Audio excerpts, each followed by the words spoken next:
പ്രാർത്ഥിക്കുന്ന പ്രിയ സുഹൃത്തെ, നിങ്ങൾ സുരക്ഷിതരാണോ? എങ്കിൽ ഈ വീഡിയോ ഒന്ന് കണ്ടു നോക്കൂ.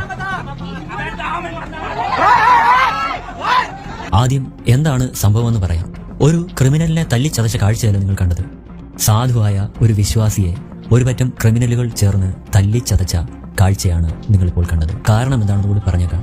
ഇക്കഴിഞ്ഞ ചൊവ്വാഴ്ച ഛത്തീസ്ഗഡിലെ കോർബയിലെ സഭാ ശുശ്രൂഷകനായിരിക്കുന്ന പാസ്റ്റർ സക്കരിയ മാമന്റെ സഭയിലെ വിശ്വാസിയുടെ ഭവനത്തിൽ വെച്ച് ഒരു കുടുംബ പ്രാർത്ഥന നടക്കുകയായിരുന്നു. അപ്പോ ഇതിലേക്ക് കയറി വന്ന ബജറംഗദൾ സംഘം അവിടെ ഉണ്ടായിരുന്ന 2 വിശ്വാസികളെയും പാസ്റ്ററെയും കൂടെ ഉണ്ടായിരുന്ന ഒരു സ്ത്രീയെയും ക്രൂരമായി മർദ്ദിക്കുകയായിരുന്നു. എന്തായാലും വീഡിയോ ഒന്ന് കണ്ടു നോക്കാം.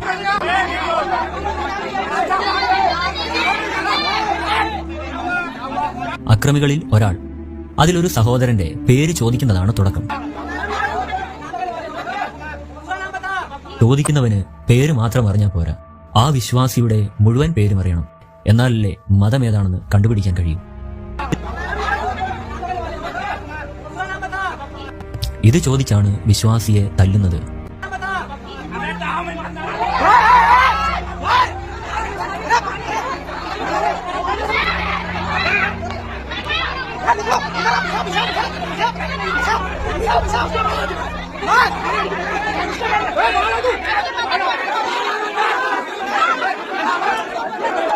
തല്ലുന്നതിനിടയിൽ ഒരു കുട്ടി പപ്പ പപ്പ എന്നൊക്കെ വിളിച്ച് കരയുന്നുണ്ട്.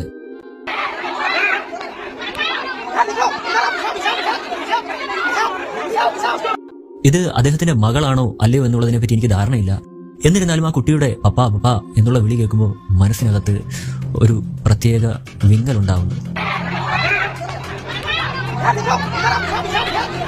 കൂട്ടത്തിൽ ഒരു സ്ത്രീക്കും നല്ല തല്ല് കിട്ടുന്നുണ്ട്.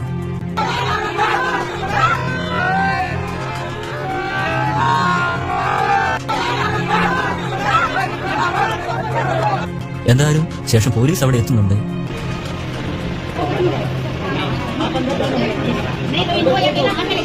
ആശ്വാസവുമായിട്ടാണ് പോലീസ് അവിടെ എത്തിയത് എന്ന് വിചാരിച്ചെങ്കിൽ നിങ്ങൾക്ക് തെറ്റി.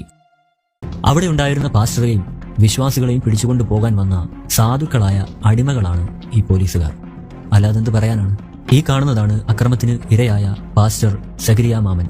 അതായത് ഇദ്ദേഹം റായ്പൂരിലെ പാസ്റ്റർ ആയിരിക്കുന്ന പാസ്റ്റർ തോമസ് മാമന്റെ മൂത്ത സഹോദരനാണ്. അങ്ങനെ അവർ ഒരു ദിവസം ജയിലിൽ കിടന്നു. നമ്മുടെ കൂട്ടത്തിലുണ്ടായിരുന്ന ഒരു വക്കീൽ പോയി വാദിച്ച് അങ്ങനെ പാസ്റ്റർക്കും വിശ്വാസികൾക്കും ജാമ്യം ലഭിക്കുന്നു. മാന്യമായി സൽക്കരിക്കപ്പെടുന്ന സെലിബ്രിറ്റി പദം അലങ്കരിച്ച ഒരുപാട് പാസ്റ്റേഴ്സിന്റെ പുറകെ ഓടുമ്പോൾ ഇതുപോലെ ക്രിസ്തു നിമിത്തം കഷ്ടമനുഭവിക്കുന്ന ദൈവദാസന്മാർക്ക് വേണ്ടി പ്രാർത്ഥിക്കാൻ മറക്കരുത്.